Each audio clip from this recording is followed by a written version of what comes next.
Hello, everyone, and welcome to Owning Esports, the show where we talk to different owners and leaders in the industry to get their vibe on what's happening with their company, their business, and the industry. Today, I'm joined by Steve Arhancet, co-owner of Team Liquid. Do you go by Liquid 112 still, or is that? I do. Okay. Yeah. Liquid 112 as well, the handle that you had even before Team Liquid was a part of your life. So first off, let's talk a little bit about CSGO. Team Liquid is, I think, one of the hottest things happening in CSGO. Is that a fair thing to say? I think that's an accurate representation, especially for North America, that's for sure. Yeah, I mean, is this... Actually, FaZe might be. Okay, well, that's fair, yeah. Lots of conversation around what's going on with those guys. But in terms of performance, absolutely Team Liquid. Sure. So do you think that you guys have now proven that North America can show up on the international stage? Is this the beginning of a North American presence in CSGO internationally? I think the answer to that is absolutely. I mean, we have invested considerable resources into the infrastructure around Counter-Strike, which didn't exist a year ago. You would just grab 5 players and hope they played well together and hope for the best, and would they make it to the major? Well, now we've got coaches, assistant coaches, analysts, we've got houses, expectations, player salaries have went way up. They're more committed to the game. They're investing more of their time. So, as it would probably be predicted, they're going to perform better on an international stage. We just need a little bit of time to develop that, and we made the decision that Counter-Strike was an area that we wanted to invest more into. Yeah, I mean, I know that you came specifically sort of from the League of Legends space, but how much involvement did you have in the building out of the Counter-Strike aspect of your franchise? So my involvement with Counter-Strike actually started quite some time ago when I was running the Esports department underneath Curse, and we had a Counter-Strike squad back then, and took about a year and a half off from managing a team, but worked with Tyler, Skadoodle, and then once we got back into it, we signed a team from Denial, and that team, we paid some buyouts, we got them under contract, and we weren't doing very hot. We kind of just, it was to get re-involved into the scene. And then I took a very active role in helping manage the players, everything from doing weekly meetings with the guys and talking about the team and interpersonal dynamics and what we wanted to work on. And it was just a constant evolution of why we weren't winning. Well, was it inherent skill? Was it not? Who was going to be the in-game leader? And so we just kept making adjustments more and more over time and adding more of a budget to the CSGO kind of department of the company.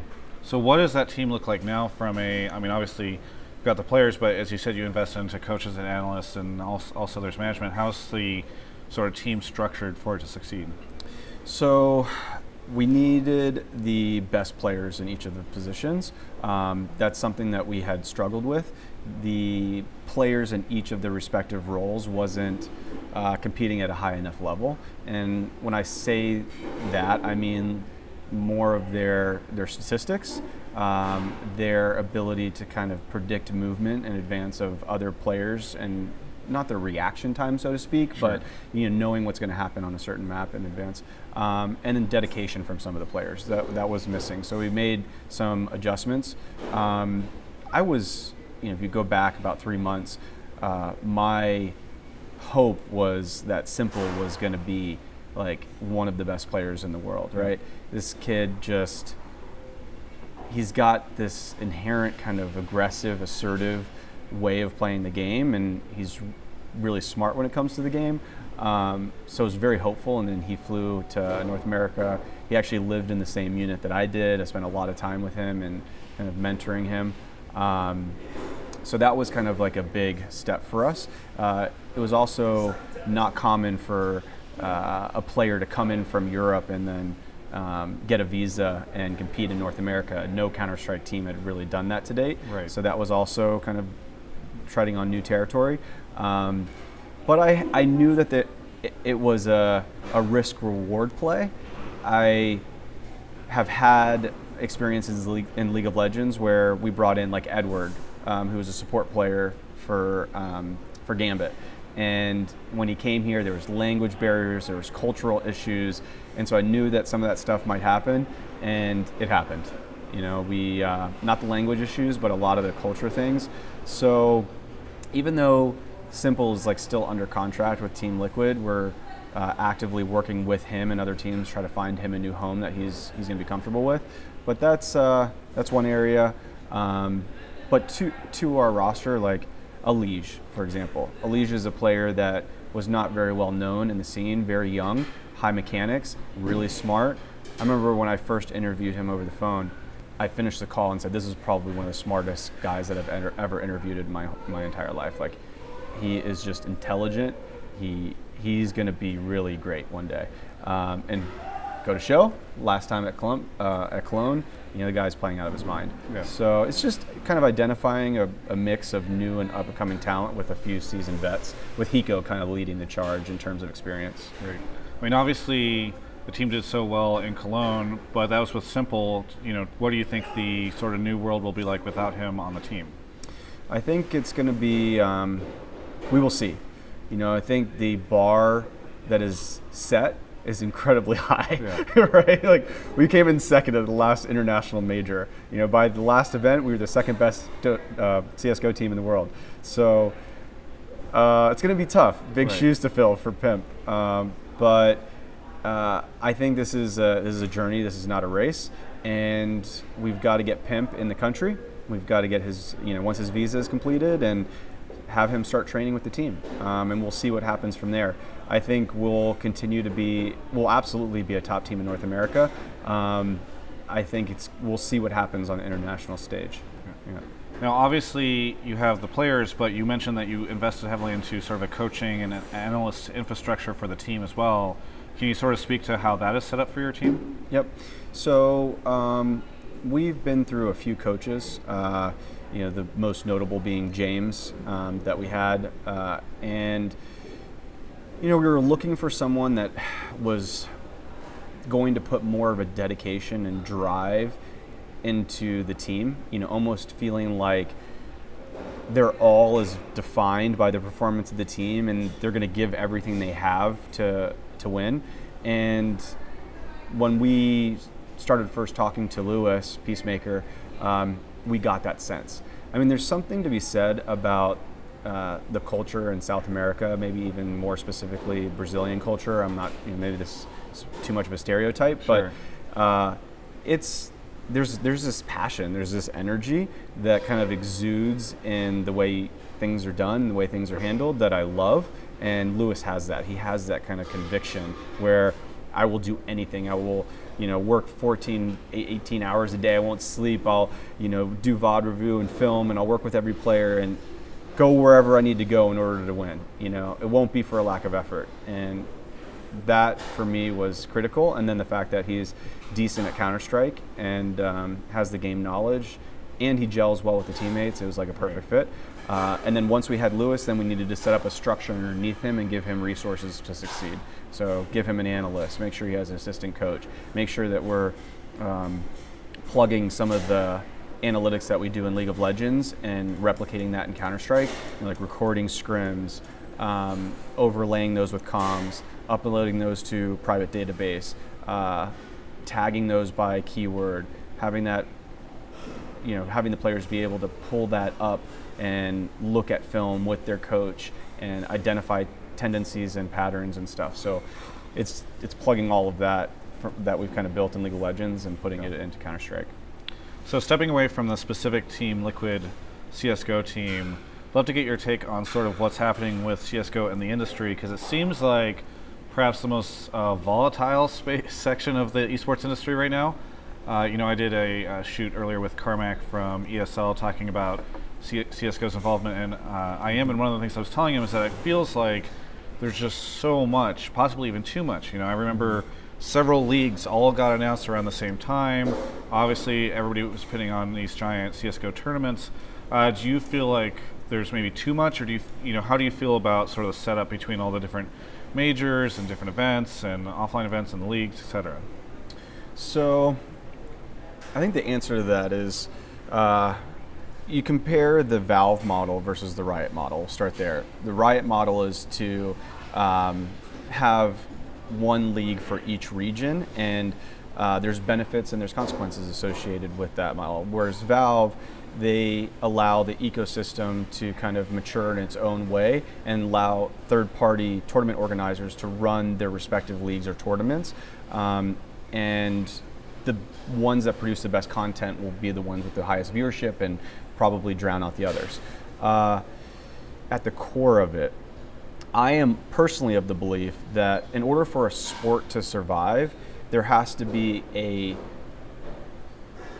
storyline that's easily followed. Yeah, like a single narrative. A single narrative throughout the tournament. Like when I think about tennis, there's certain storylines in tennis. I'm a big tennis aficionado. You just want to see the Grand Slam. You want to see somebody achieve these things. There's a cadence of the tournaments, and there's a way of getting in, right? You just go through the USTA and get a rating and get up there and start playing in Wimbledon, right? So it's all kind of, that narrative makes a lot of sense. When there's too much going on, it's hard to follow, and then you lose that story. Yeah. And the congestion can be the downfall of the sport.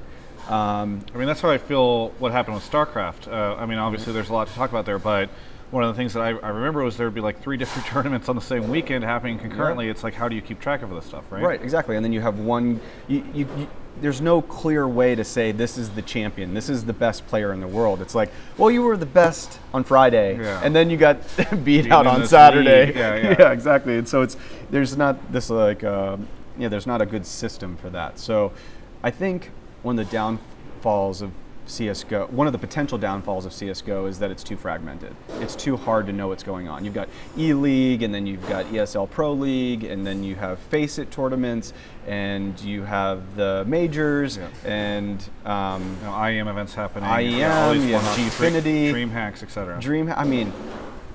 It's difficult, right? Now there's the majors have kind of come to the top in terms of those are like the big things to watch. But what's operating underneath that? I think there could be a lot of improvement to it. I think the most important part of it, though, is there needs to be an ecosystem financially for players and teams so that we can invest resources into identifying and cultivating up-and-coming CSGO talent. Okay. And right now that doesn't exist. It just doesn't. Well, stickers get people a lot of money, is my understanding, right? Stickers is definitely good, and Valve does an amazing job of creating that monetization model, which is great. But I think the bigger dollars are in the media rights, exclusivity or co-exclusivity with the broadcasting rights of those tournaments, as well as the sponsorship revenue that's generated on the tournament level.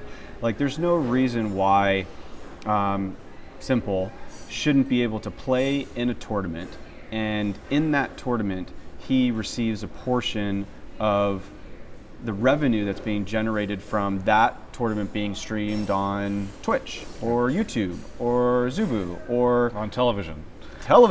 Exactly. And the fact that it's not is a major flaw in the ecosystem. And but that's across the board in esports, right? Because I know that Riot pays out some money to the teams and to, indirectly to the players through the teams, but nobody in the space across the industry right now is really doing any kind of like rev share with broadcast rights, correct? No, that currently doesn't exist. But it needs to happen because players deserve to get paid more. They should be receiving what they're worth, and teams also need to be compensated to cultivate those athletes and to provide houses and cooks and chefs and assistant coaches and all the things that we do, because the players aren't going to put all of that together. It's a combination of those two complements coming together to put on the best shows possible that people want to watch. And so that needs to be rolled out, and that's what you're seeing with things like WISA and other leagues like Face-It, or they're trying to figure out what that model looks like for teams and players. Do you think that at some point in time, because it seems like everybody's jostling for a piece of the pie with all these different leagues and even like the introduction of WISA, which we can get into in a second, but do you think that at some point in time they're just, the only person that can really step in, or the only party, that can really step in is like Valve, it seems like. because they ultimately have the ability to say like, hey, you can do this event or you can't do this. They can control the licenses. Do you think that Valve needs to step in and really create that single narrative and to institute the structure that would allow for a broadcasting, or do you think it's a third party that should be doing this and will do it? I mean, where do you see this stuff headed? I mean, I don't know Valve's opinion, but if I were to be guessing at what it might be, I would say that they are primarily concerned about how does their game look? How does their IP look when it's being broadcasted? And when I say that, I mean the production quality, the types of teams that are playing, the location, the venues that are being booked. Are they at Madison Square Gardens or the Staples Center or wherever they're? How does their game look? And is that creating new users or having current users play the game more frequently because of the events that they're watching as like a marketing expense in a lot of ways? If that's the core decision, then you need something to exist in the marketplace that makes it easy for them to say, yes, this is the obvious solution in order for us to achieve that objective. I don't think that currently exists right now. I don't think there's just like one solution that is going to create the viewership across the board. I think we'll eventually get there, but now is not the right time. So you can't talk about CSGO without talking about WISA. You already referenced it previously. Team Liquid not a member of WISA. Why not? I mean, isn't this the greatest thing ever, according to the press release that came out around it? I mean, they're trying to clean up esports and make this whole thing sort of solidified in the CSGO ecosystem. There are some good components to the vision of what WISA is trying to accomplish. I think one of the downsides is how they incorporated the opinions and the things that players wanted to pursue, right? And that's so critically important in this whole model, is making sure that player rights are taken care of, and they're getting their fair share of whatever the pie is being defined as. And I personally think that WISA didn't really tackle that as well as they should have. And in addition to that, WISA is an organization that's predominant. Well, I think all of the EU at this point, right? NV is in that, and they're a North American organization. But yeah, mostly European teams. Okay, so I think there's a big distinction between Europe and North America, and while it may make sense for there to be like one very large organization to run them all, it just doesn't practically work that way. So I think in concept and vision it was okay, but the execution was a little off.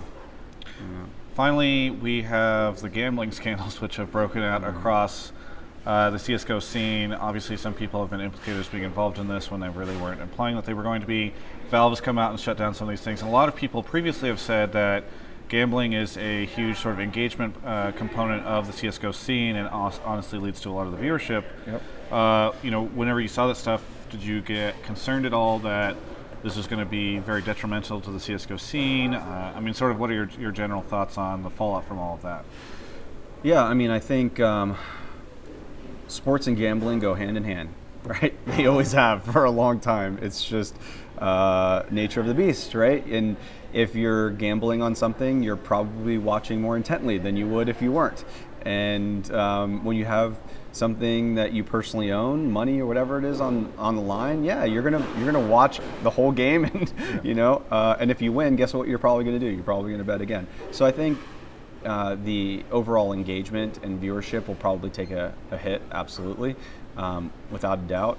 My thoughts on gambling, that type of gambling, is that it's detrimental to the ecosystem. I think there's far too many young millennials that are in that demographic that aren't being financially prudent in how they're spending, and it's just not good. It's not healthy to have those kinds of things exist, especially for this kind of audience. I think it's bad, it's wrong. I'm happy that a lot of the sites were shut down. I think Valve did the right thing in doing so, and we need to create a healthy ecosystem, especially for our fans. Do you think this will damage CSGO, the ecosystem, at least in the short term? I guess it depends on what you define as damage to the ecosystem. If you're talking about viewership for the events or overall engagement length per viewer, then you'll probably see a decline. By how much, I am not sure. Time will tell.